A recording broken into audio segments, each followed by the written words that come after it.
Hey, all my fantasy football friends. Welcome to the Multiple First Dynasty Football channel here on YouTube. This is Tony coming at you with a video. We're going to talk about some news today. We have a couple different segments that Greg and I here have been working out some pet project stuff that we've been working on that we feel like we want to present to you today, the listener. How are you today, Greg? I'm doing good, getting settled back into like the normal off-season routine. Just finished up my last rookie draft. I got a couple that wait, a month and a half from now.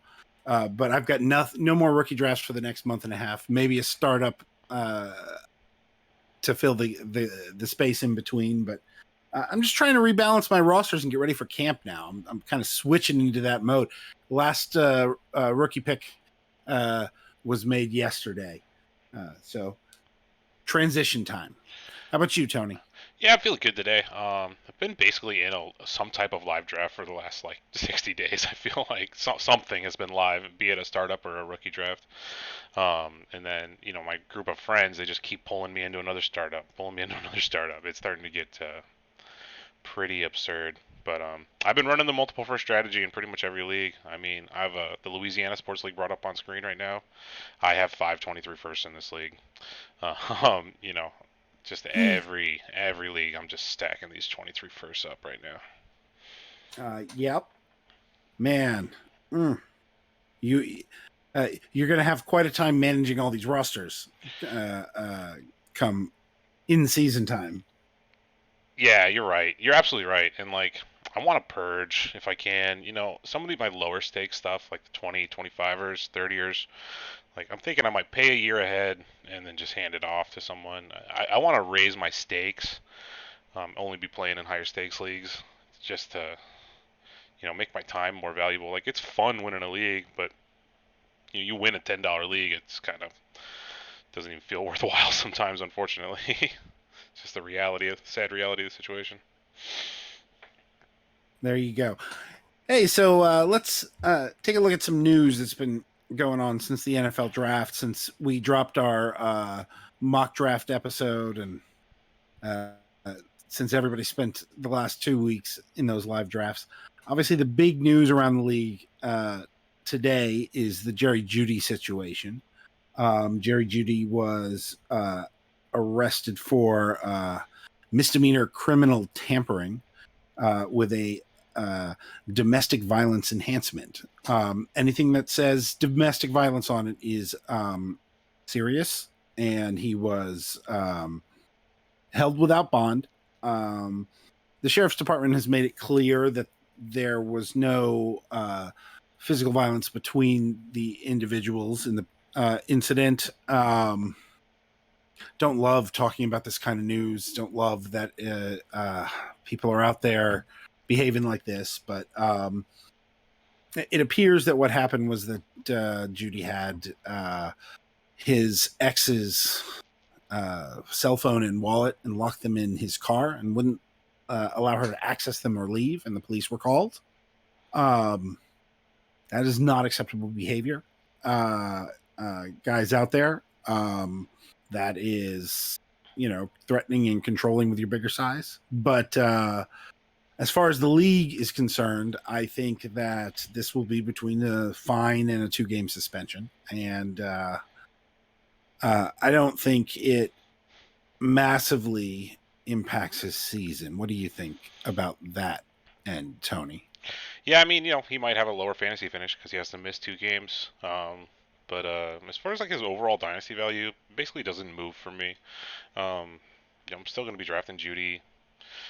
In the league I've presented, I've taken him at the 7.4 area. Normally I would take him in the sixth. I took Kenny Pickett in the sixth of this draft, and then I'm happy to get Jeudy in the seventh. Yeah. Does it move him down your board at all? I guess. A little bit, yeah. I mean, so there are some things, and like cards on the table, folks out there in listener land. I am a Bronco fan. I follow the team in terms of like some of the front office stuff and the defense a little more closely than the other teams, right? So I follow all the fantasy players on all the teams, but I'm a little in the weeds with this one. Um, it's a new administration that didn't draft him. They have a new quarterback that's never played with him. They have two receivers who they paid last year in Sutton and Patrick. They have another second round wide receiver in KJ Hamler who may be healthy. So, like, it's possible that this doesn't help Jeudy get off to a good start with a new head coach and a new quarterback, and that could presage an exit from Denver. I don't think that's completely out of the question. I think it does make him worth 10% less, because if he has to transition out, having not really found his feet in Denver, I think at some point you have to consider that. It does just a tick in terms of, I think, his future production. And I think it helps Sutton and Patrick and Hamler a bit that they may get an opportunity to have more snaps and more target share early in the season and build a rapport with the new quarterback and all of that. So, I think the situation was a little more murky than people let on before this, and I think this makes it murkier. Yeah, I agree. Big winner is Hamler. He's basically nothing. He's probably under waiver wire in a few leagues, maybe. And now he might be a starter on this team in 3 wide sets. He will be if there's a suspension. So, and yeah, it does raise some concerns for the long term. I didn't realize the regime change thing. Yeah, that is pretty scary. I guess I always think because Elway is still there, it's the same thing, but it's not. Yeah, the head coach switched over. It's not. Yeah, it's no. Elway's not the general manager there anymore, right? It's George Payton. Yeah. And Elway is in a, I would like to say, a mostly ceremonial front office role. Mm-hmm. Like glad handing and things like that. He's not really making any. He's not involved in the personnel decisions anymore. Yeah. Right. So the guy who would make a trade did not draft him. Right. Was in the Vikings front office at the time. Right. So just put that out there. All right. So I think that was the big lead news. Do you have any reactions or thoughts about the NFL draft and your rookie drafts that have changed since we last spoke? Have you risen or fallen on anybody just a few slots? Yeah, I've been rising on David Bell. Maybe I'm slow to the party here, but I've been definitely moving him up my board. I'm interested in his future with Watson, with the openings that there are in Cleveland. Beyond that, I don't know, that whole big bunch of running backs. That's just like that big, third and fourth capital guys. Just, I recommend to you, the listener, put those all guys in order for yourself, so you have a consistent order, especially if you're doing multiple rookie drafts. From Zamir White all the way down to Keontae Ingram. Just it's like 8 guys in there. Get some, parse those guys out how you see it.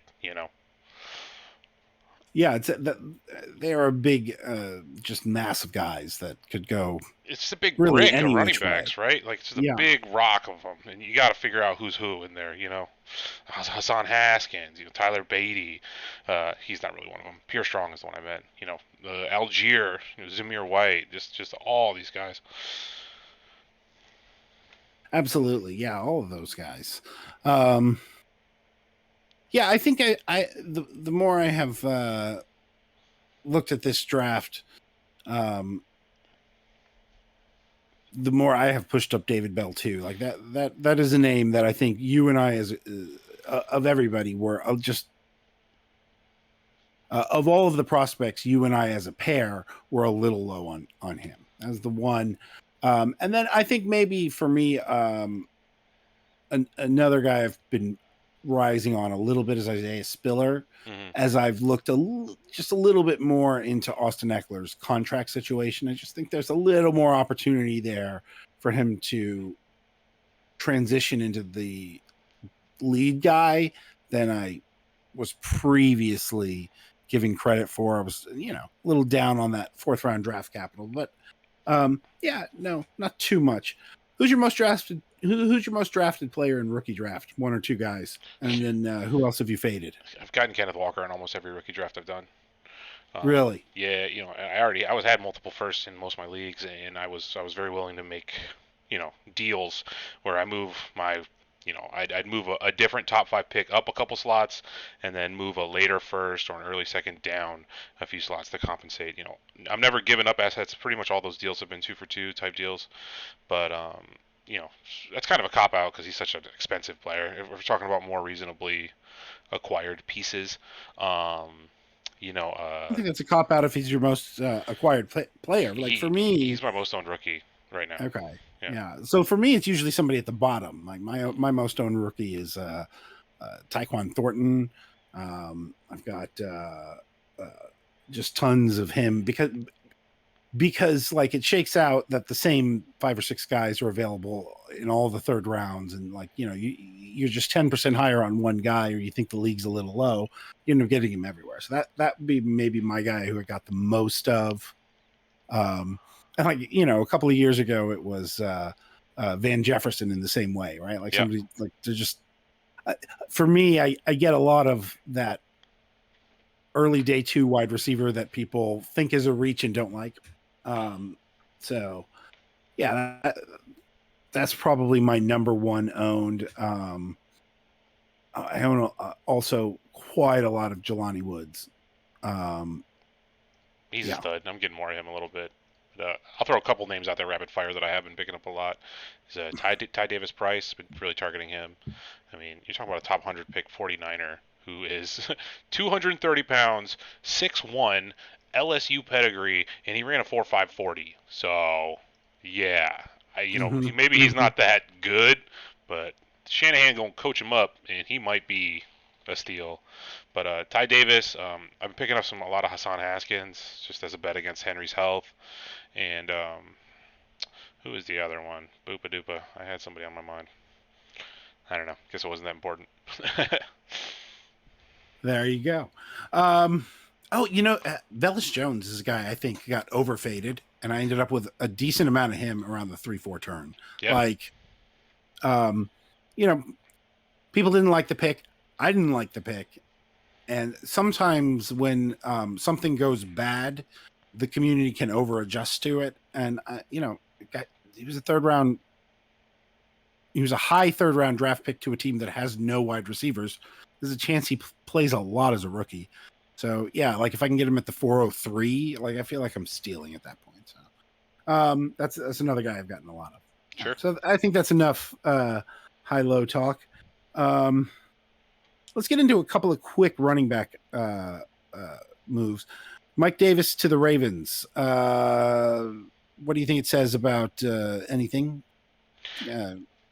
So we're going to talk about Dobbins a little later, but just quick, it's really awkward with him, because they didn't draft a running back very much. I mean, the 6th round pick of Beatty, it's not a lot.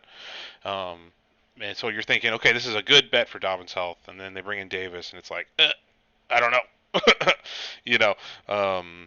So, yeah. Yeah, and of course it's complicated by the fact that Gus Edwards has also got the ACL. Yes. And Justice Hill has also got the ACL. Yeah, all three. So, like one possibility is that the reports on Dobbins, that the internal reports are great on Dobbins and terrible on the other 2 guys, and they're like, ooh, like we might not have 3 backs for camp, right?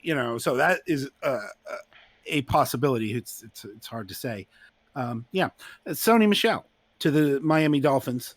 I'm interested in that. I think I would bet against Raheem Mostert playing more than 2. Give me the under on 3 games played for Mostert, and any just because of what he is. So you're talking, if you really boil this thing down, it's very gross in Miami. So you're talking Sony, Edmonds, and Gaskin. The community's been fading Gaskin, but like the team likes him, and you can tell they like him because they refuse to use a good capital pick on a running back. I don't know. I'm interested in Sony. But then they also turned over but then they also turned over the coaching staff and brought in the San Francisco system, and like so, like is Mike McDaniel high on Gaskin, and are they high on Edmonds? He was the first signing of the free agency period. Or that, who knows? Who is the most talented running back the Miami Dolphins employ? And you can go all the way down the list for your money. Who do you think it is? I think it's Chase Edmonds. Yeah. I think it's Chase Edmonds. Yeah. So, um, hey, have you made any trades? Yeah, man. You know me. I've been slinging things around. So, All right, shoot me a trade, and I'll tell you what I think of it. all right, community. So your boy Stosh, in one of my rookie drafts, I traded Brees Hall. I had just picked him at the 101, and later on in the draft, I traded Brees away for DJ Moore and a 23 first from a team that didn't make the playoffs last year. Let's just put it that way. It's a good looking pick. Um, and I have the running back depth to support a move like that where I can dump Brees and look to the future. Yeah,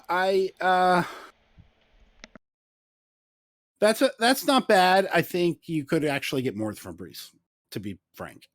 That's fair, yeah. But I bet you, I think you cashed out at a profit, but it's going to go up, and you left some profit on the table. How about that? Yeah, it's fair. It's like if you had traded Joe Burrow as the 101 rookie, like you probably got a good value, but he kept going up, so. Yeah, I think Brees will be. I think there will be a time when Brees will either give you like a running back 2 season, and then you could just trade him for this anyway next year. Get some production out of him first, yeah. Right, or he will go for considerably more than this. Mm-hmm. Like at some point, when people start deciding they're out of it and they need to sell their older assets and they start looking around, they're going to be like, oh, Javonte Williams and Brees Hall, those are the 2 guys I want. Right? DeAndre Swift's getting a little old now. You know what I mean? So that's my take. All right, so I have a Brees Hall trade too. I sent 106 and 107 for 101 and 212. I ended up with Brees Hall, and I got Trey McBride at 212. That's beautiful, man. I love that. You gotta have it letting McBride fall all the way down to you like that. That feels good. Those late seconds are just like you're just standing there with an apple basket is what's the picture in my mind. Just waiting for something to fall right into your basket. When you're down there in the second round, and those are the spots where you need to be water, right? Like they're get your guy spots. Like I think 109 is a get your guy spot. Like I agree. You're at the beginning of a flat tier, so like go ahead and take who you like. But then like 212, 211 is like who they leave for you before this tier goes away. Yeah, I agree. You have to be very open-minded in the late second round because you don't want to be letting those guys keep going down the list. Absolutely. Did you have another trade? Yeah, I mean, this is a trade I've made a couple times in the league. So this is for the community, and I want you to leave me a comment, guys. This is a really easy A or B. Do you want a random 23 first from one of your league mates? Totally random, roll the dice. Or do you want Kenny Pickett? What does your Dynasty roster want right now? Do you want Kenny Pickett or do you want a 23 first? And before everyone says, well, it depends on your quarterback situation, let's pretend you have 2 stable guys and some random QB3, like a Daniel Jones or something. Who do you want? Would you rather have a Pickett as like this super safe QB3, QB2 upside type, or random 23? Where you at? I'm going to lay out and let the community answer you. But I think that's an interesting offer to be sending out there. Yeah. Hey, so another move I made, I gave up the 312 in Curtis Samuel to get up to the 302 or 302, 303 for Tyrion Davis price. Is that the kind of move? I wanted to bring this up. I was moving several players to move up in that league because I was going to be in a roster crunch. And like that was one little tip that I wanted to bring into this session is as you get to the third round, late second round of a draft, maybe look at your cuts. Yes. And your remaining picks. And like if you have some ugly cuts, maybe trade up even if you don't really need to, or maybe overpay to trade up. Yep. You take 75 cents on your dollar to move up there and get just one better prospect because you're cutting players anyway. Yeah, exactly. So I don't love the value on Curtis Samuel and let's say Hassan Haskins. I think that's who I would have taken at 312, right? I think that's worth more than TDP, but I don't think Curtis Samuel was going to make my roster. So, you know what I'm saying? If it had been I like that was move a deeper roster, yeah. I like that move. Samuel is with the Dotson pick. I'm just, Samuel, just throw some dirt on him. He's a waiver claim type player. I'm willing to roster him if he's free, but I'm not. Mm-hmm. I'm not even drafting Curtis Samuel in like the 20th round right now. I mean, maybe you can make a case for him down there, but whatever. Yeah, I moved on from Peoples-Jones and Mecole Hardman in that same league in that same way because I was just way over on roster, and like I couldn't trade away the late picks because I needed those guys to go on taxi. Right. You know what I mean? Because I can't put Mecole Hardman on taxi. Right. Yeah. So I was out of regular roster spots. So I moved some guys and I think I did pretty well with that. Just a little tip is don't wait till the draft is over and then realize you have bad cuts you don't want to make. Just move those guys during the draft to move up. Or not even necessarily those guys. Maybe move somebody up higher in the roster. But get better value out of it. Right. Anyway. All right, what do we got next? So you got a good burning question you wanted to ask. What's on your mind today, Greg?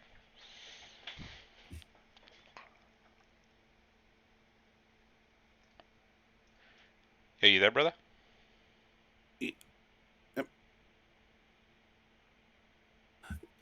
You are breaking up a little bit. Okay, so this question, was going to be a transition to or from that last question you had.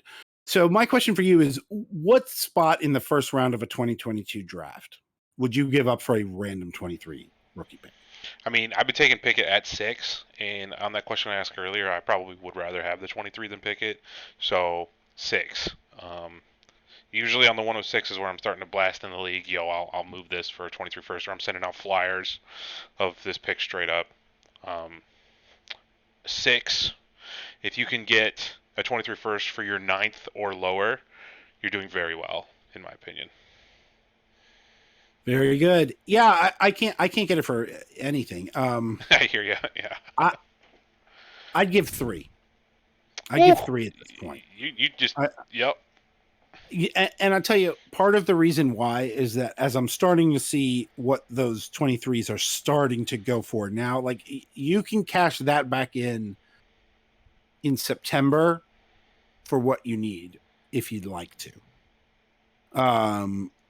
So that's part of my thinking here is you can cash that in for a young contending player that doesn't fade away at the end of the year. So for that reason, but I can't even get that. I could, my rookie drafts ended, and I tried that in my late drafts. And nobody's given them up, but I'm as high as 3 now. All right, let's move on to segment 2. Yeah, that's man. Okay, so just none of the receivers. Give me a 23 first over any of these receivers. That's where you're at. Yeah. Okay. Yep. Yeah. Yep. Yes, I can.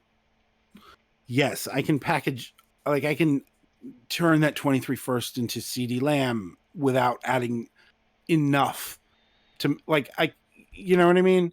Like I don't have to add that much to the 23 first to go get to get AJ Brown.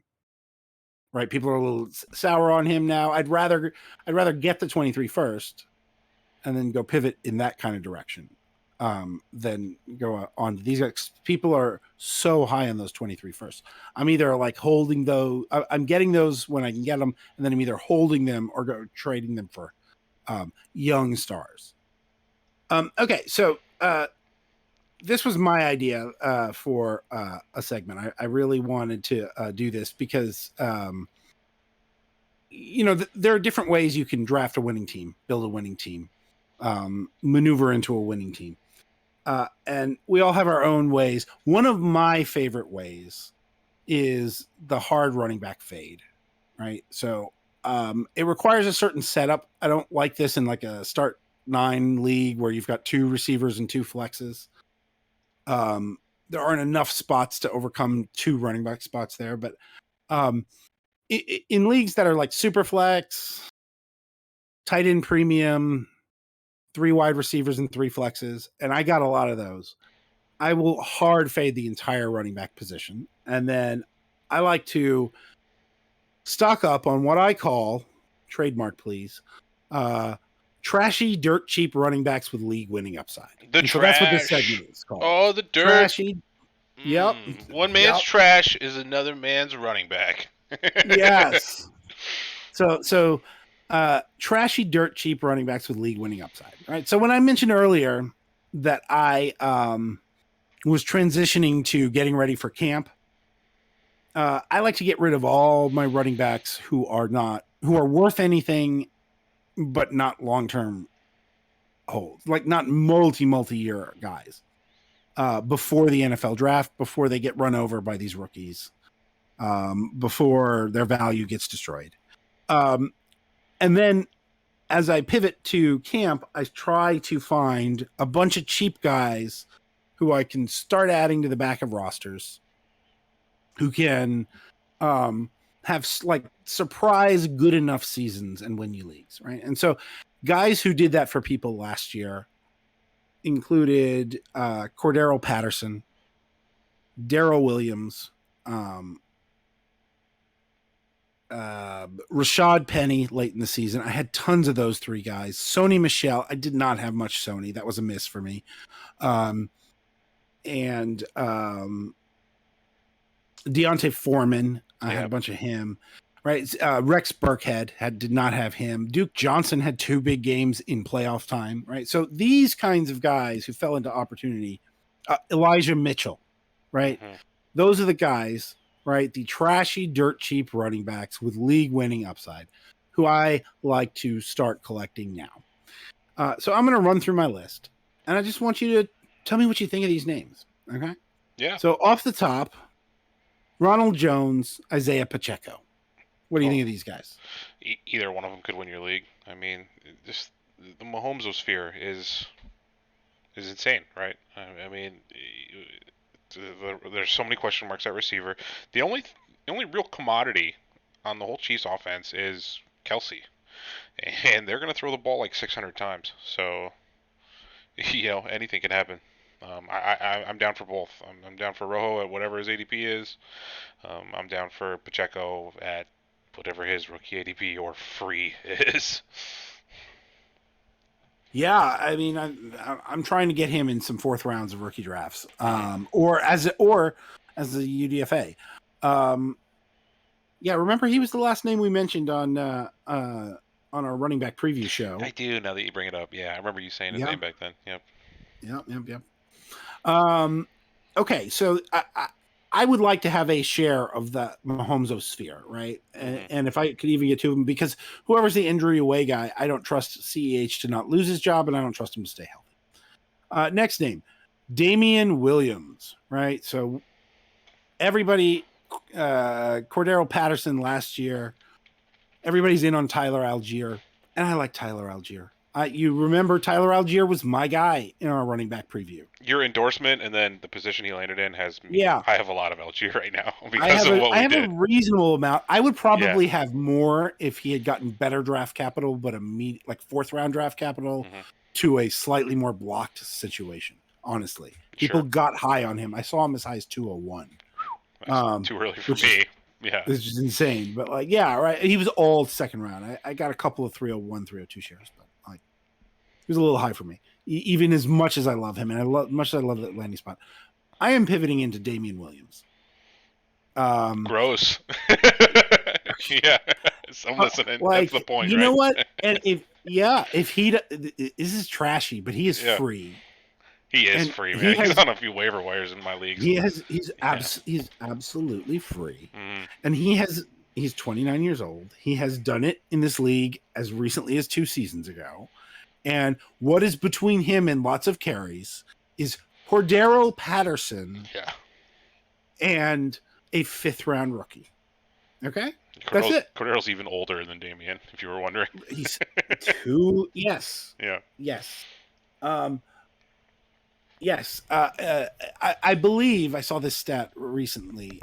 I believe it has been something like 25 years since a running back has put up 2 top 25 seasons in a row over the age of 30. Oh, man. Cordarrelle Patterson is 31 and was a top 24 running back last year. Right. So I just, and also he might get used in more of a receiver role or a Debo-y role, and there might be room for a guy to take 200 carries, maybe not the most lucrative carries, right? But like, I really think this backfield could end up being Damien Williams. There's like a chance, and then you cut him for a different piece of trash in late August if that's not how camp goes. Yeah, yep. He's free to acquire. If it doesn't work out, you convert him into a roster spot, and it's another lottery ticket. I like what you're saying. I hear you. All right. Okay. All right. Deontay Foreman. Deontay Foreman won people leagues last year. He got a 1-year, $2 million deal or $2.5 million deal, I think it was, to Carolina. Yeah, we'll put his contract. He's behind CMC. Yeah. CMC can't stay healthy.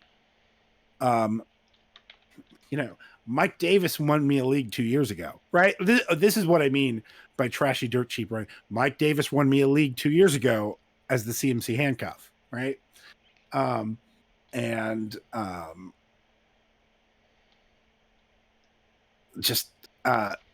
Foreman is not that expensive.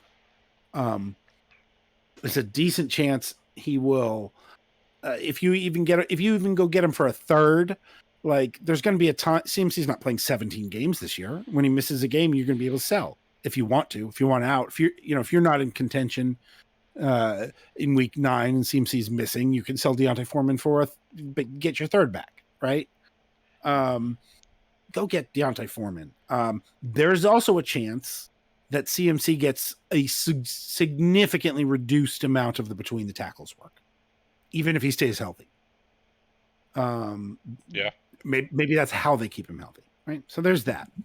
All right, some next guys on my list: Chase Edmonds, and then way cheaper Myles Gaskin, right? So my take on the Sony thing is I'm pivoting back into the guys I was out on, right? You remember as soon as Chase Edmonds,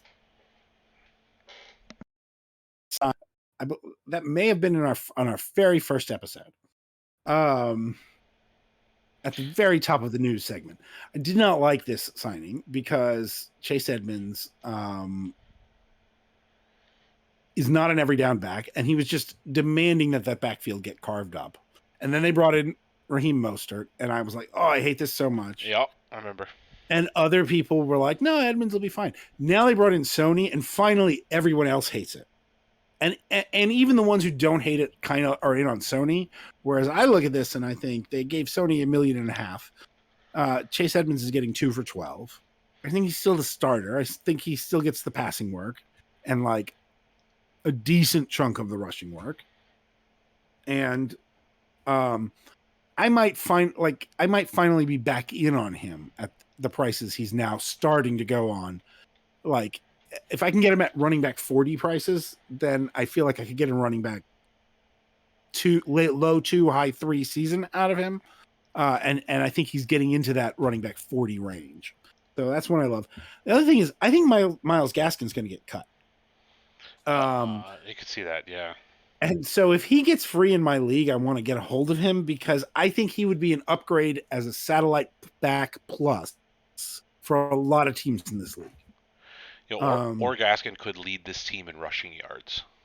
That could happen. That's a possibility too. And that's what's insane about the situation. It's just so. So get the cheapest guy. Yeah. All right. Which is Jared Dokes. Next one. Look at him. Sorry to cut you off. No, you're perfect. No, you're perfect, man. You're beautiful. Okay, next one. Parallel to Damien Williams. Everybody loves Damien Pierce down in Houston. Oh, he's the smash back. I liked Damien Pierce before the the draft. Houston is my favorite running back landing spot for this draft. I like Damien Pierce. He's going at the 203, right? I cannot get him there. As much as I like him and I love that smash landing spot, I can't get there with him.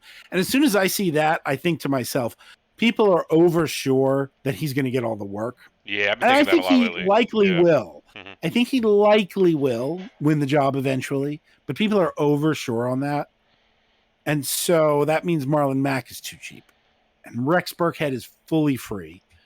And like, are we sure that those aren't the guys who will, that the guy who ends up on top of the running back depth chart going into week 1 isn't one of those guys? I don't know, right? Like, get those guys for free instead of back of your roster wide receiver. Trade those back of the roster wide receivers for future 3rd round picks and go pick up these guys. Yep. Okay. 2 guys who won people leagues last year, then got allegedly totally buried in the draft, and who we may be overfading. Devin Singletary in Buffalo, Rashaad Penny in Seattle.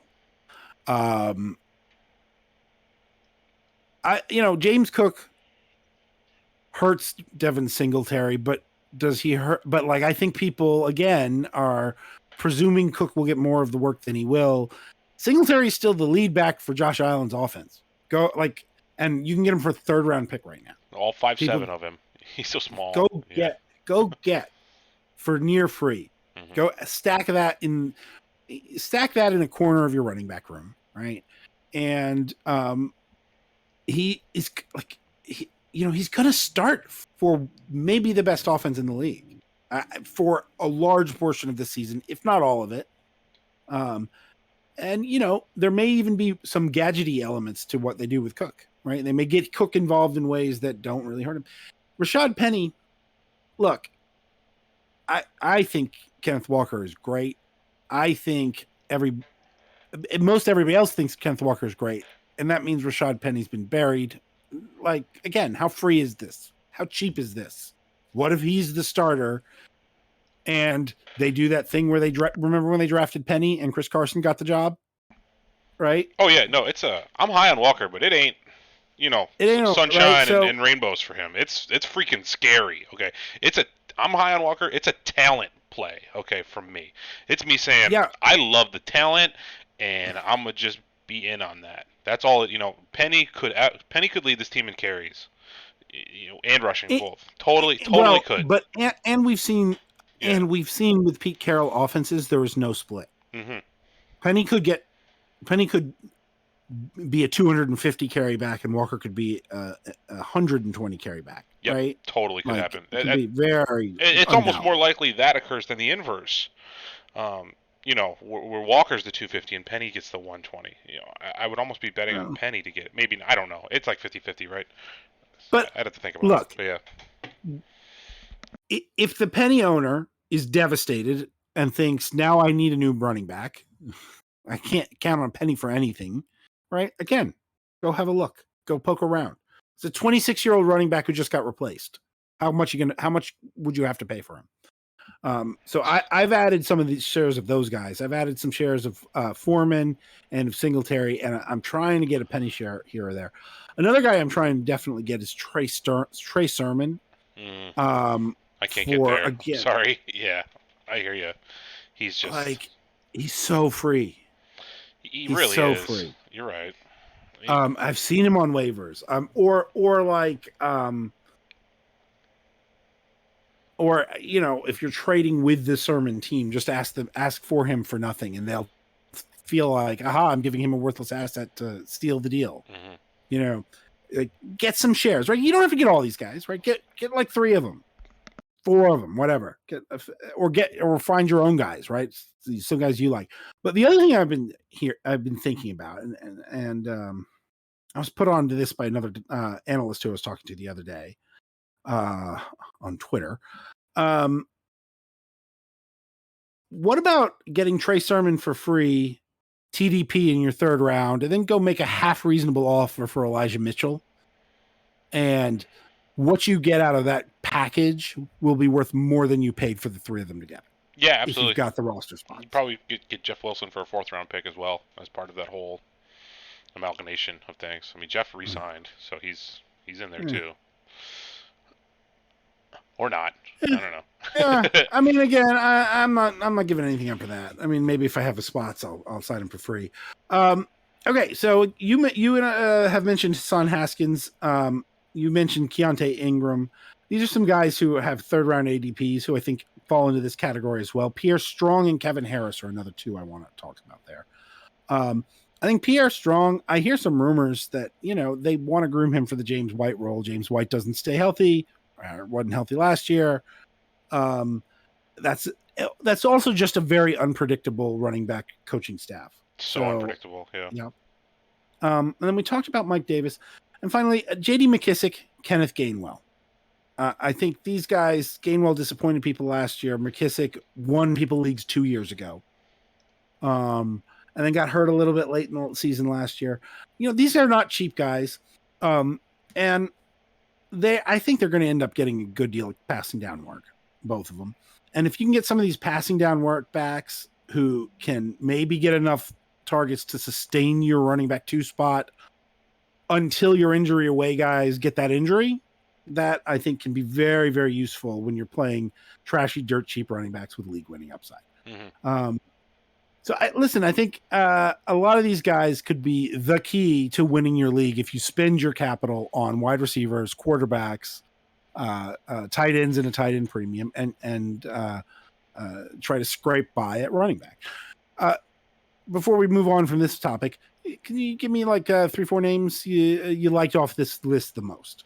I have a good bit of McKissick. I've been scooping him up late. It's just a cheapo PPR floor type play. I just throw him in my RB2 and feel fine about that. Hope I have enough, positional advantage elsewhere in my roster to win. And my RB2, I feel very confident McKissick won't break. All right, Yes. starting goose eggs sucks. We've all done it where we put that guy out there who goosed, and there's like 4 different dudes you could have put up from your bench that would have done something. So That's crazy. I hate goose eggs, and I don't put goose threateners out there. So that's why I like McKissick, is because he's an RB2 that won't goose for you. Other names I like Marlon Mack. At cost, I love it. At Deontay Foreman, I have a good bit of him. It seems like they brought him in because they don't trust Hubbard, so I'm in on Foreman. I'm always willing to bet against McCaffrey's health. I've 25 dynasty leagues. I do not own a single share of Christian McCaffrey. Yeah. Penny is interesting. I'm just kind of letting it hang out where I have Walker, and none of those teams have a Penny associated with them. They probably should, but they don't, because I'm just in on Walker. But it's not that I'm out on Penny. It hasn't lined up that way. Yeah. Makes sense. Pierre Strong's interesting. Pierre Strong goes I've seen Pierre Strong go undrafted in a 4-round rookie draft. Yikes. So something's up there. Go get him. Yeah, no, I like him in the middle third now. Mm-hmm. Yeah. All right. So segment 3, Tony, what do you have for me? All right, yeah. So this is something Stosh has been working on for a couple days now, and longer than that mentally. But I wanted to go through some winners from the draft process that aren't rookies. Okay, so a lot is to be made of. It's all rookie season right now. Rookies. Who's the rookies? And then who's the rookies? How do you order them? Blah blah blah. It's all about rookies. And then we also talk about the vet losers, like who got Elijah Moore faced a bunch of competition, and who's another vet loser? Michael Carter. Yeah, Michael Carter got hosed, and but I think what has happened here, and if you're someone who's been drafting for the last couple of months, even just once or twice, or just trading and being active in your league, we've seen a lot of guys who had their role threatened by the draft, force their value down, and then when the draft ultimately turned out favorable for them, their value didn't rebound. Okay, and I want to talk about some guys like that where we thought they were going to be replaced, they didn't, but now they're still at that same price point, so they represent good values. So I just want to talk about a few guys like that, and the first one on my list is from the Arizona Cardinals. It's Hollywood Brown. I feel like he hasn't taken the bump up he should, considering the transition he made. He's going from the super low volume passing offense to one of the highest passing volume offenses. The Cardinals have an elite pace of play. DeAndre Hopkins was suspended for 6 games, so you're talking about the number 1 receiver on this crazy offense team. Let me read some stats off to you about Hollywood Brown. Dude's been in the league for 3 seasons. Okay, 21 total touchdowns, 300 targets, 2,300 yards, 24 years old, and that was with the low volume. So what's he gonna do now with the big volume? I mean, yeah, where are you at on Hollywood? I am in. I think this is a really good time to buy him. I think people they laughed at the trade. They thought the Cardinals overpaid. I think it's a great move for Hollywood. Yeah, big winner for me. Moving down the list, it's in alphabetical order, so it's not any priority order. But J.K. Dobbins is a big one for me. The Baltimore Ravens made 6 fourth-round picks, if you didn't know that. 6 of them. They owned a quarter of the round, almost. Yeah, it's like a sixth of the round. But they made 6 fourth-round picks, and none of them were tailbacks. We saw tailbacks going all over the place in the fourth. Baltimore didn't mess with any of them. So, to me, that suggests they had a big confidence in the health of Dobbins entering the season. There were some rumors that he isn't going to be healthy, but I feel good about him. I'm not actually drafting him because I pretty much don't draft tailbacks in the first 10 rounds. But if I had to start drafting running backs, I'm in on Dobbins. I like what the Ravens statement says about him. Yes. So I've got him on a few teams where I obviously had to make other arrangements last year. Mm-hmm. Now he's coming back. That leaves you a little bit loaded. And so one of the questions I've been asking is, can I offload like an older guy on that same team and, fill the Dobbins spot with him? And I think I'm starting to trust that I can likely do that. So, yeah, I agree with you there. Next name. I have a lot of Dobbins from my other leagues. I just haven't been able to draft this year. Another big one is your boy, Buffalo's Gabe Davis. Gabe Davis, yes. If you were drafting around Super Bowl time, Gabe was like a 16th round pick, and then he just started creeping up draft boards, and then he kind of hit like a wall around the 10th, 11th round because people were projecting him to get some real competition. Competition, yeah. Yeah, and he didn't, right? I mean, Khalil Shakir, like James Cook, those are the only offensive weapons that the Bills brought in. So we know Josh Allen, the number 1 fantasy quarterback, trusts this guy. We know the coaching staff really likes this guy, and we've seen what he can do on the field. He caught 4 touchdown passes in that game against the Chiefs. So it is all there for Gabe Davis to be a massive league winner type player from the 10th round of your draft. Yep. Yes, smash it. He is the player who won the most from the draft to me because, like, he is a guy who was absolutely set up to have his team say, no, we like you, but we decided we could do better. Mm-hmm. And like what they actually said was, we think you are every bit the wide receiver 2 we need for the QB1, right? That's what they said. And I don't know how you could get a more ringing endorsement than that.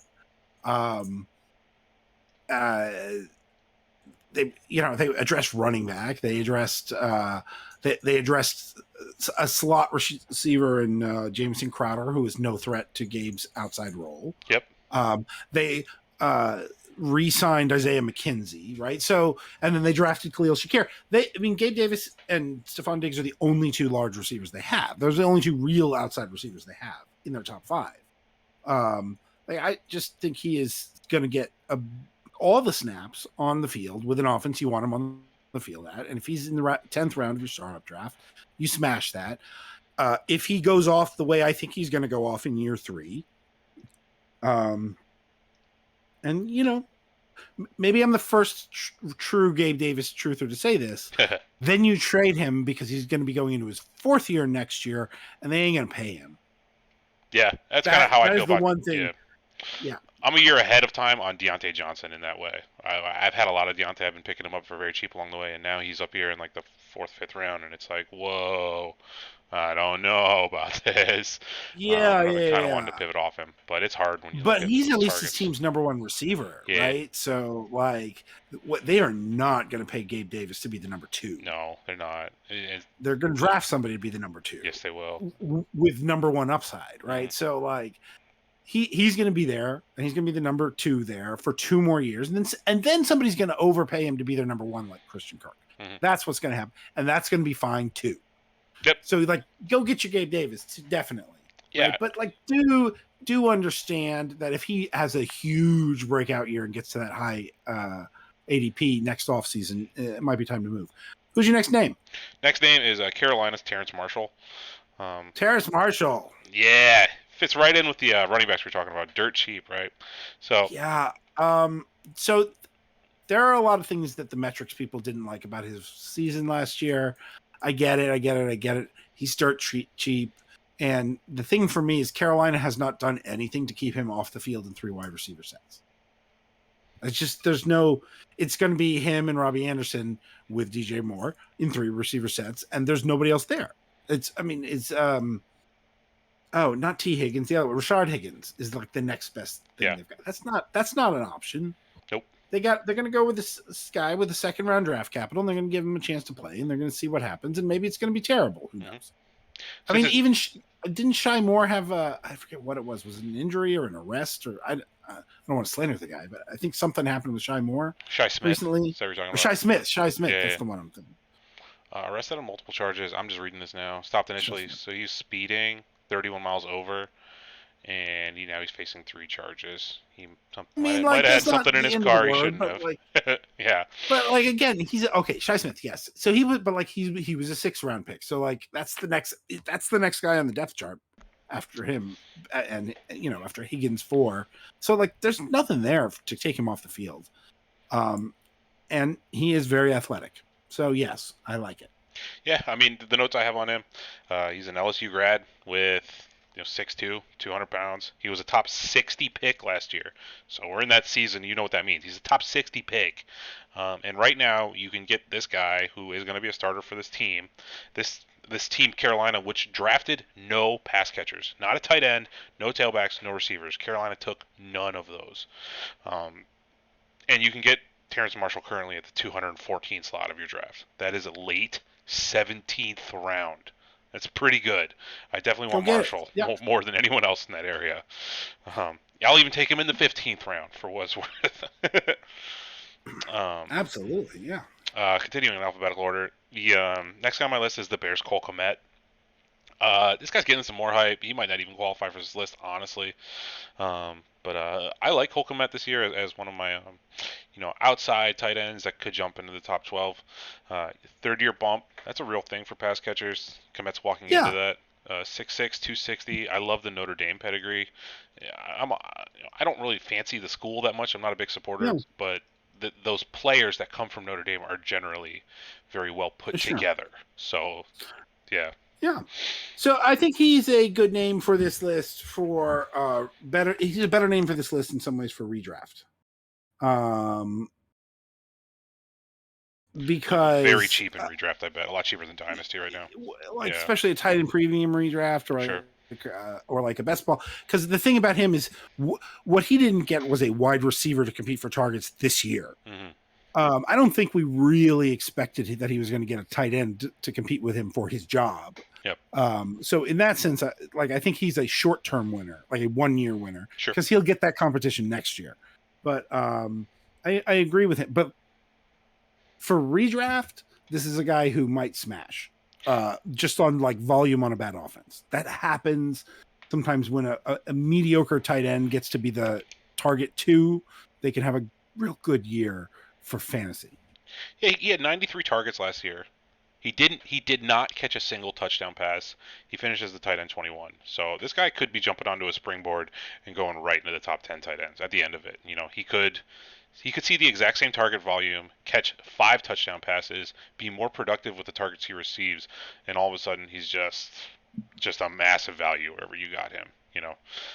If you're someone that's in on Fields, you should probably be targeting Komet also because their success or failure will go hand in hand. Yeah, I like that. I like that. Next name. Yep. So I want to talk about the Detroit Lions and DeAndre Swift and Jamal Williams as a pair.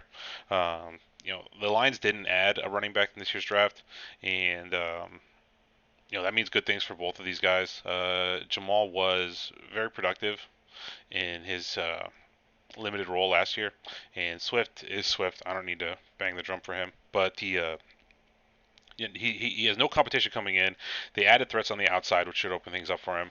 And I like Swift's career outlook because if the Lions are as bad as we think, and they get a C.J. Stroud or someone, all of a sudden you have this like remember Kareem Hunt's first season with Mahomes there? Oh, he was just insane. You have this great talent with this breakout quarterback, and it's just like a league winner, and that may be the future for Swift in the 23 or even 24 season. He'll be nearing the end of his big value at that time, but I think just the best days are in front of DeAndre Swift still, and I'm really excited for him. I like both these players. I don't think either one of them was really winners because I think that's fair. I think to me Detroit is meandering. Like sure. they said, Detroit feels like an aimless franchise to me, and I like both these players. I own both these players. I will continue to. Williams has a long and eventually bright future, but I don't expect great shakes from them this year, and then Swift's getting old. I don't, and I didn't expect. I didn't expect a running back to be added. Is the other thing. This is what I thought they were going to be. That's fair. I don't think they're going to be that good this year, as a team, not as players. So I think that's about flat for me. Next name. There's 3 guys left on the list, guys, so we'll burn through them. Next one is Josiah DeGuara for the Packers. Okay. Almost completely free. Yeah, the Packers didn't add a tight end in the draft. They did draft 3 receivers. I don't necessarily believe Tonyan's going to enter the season healthy. DeGuara was a top 100 pick in last season's NFL draft. And No. 2 seasons ago. 2 seasons ago. Yeah, I'm sorry, in the 2020 draft. He was a top 100 pick. He went 94 overall. And DeGuara's from Cincinnati.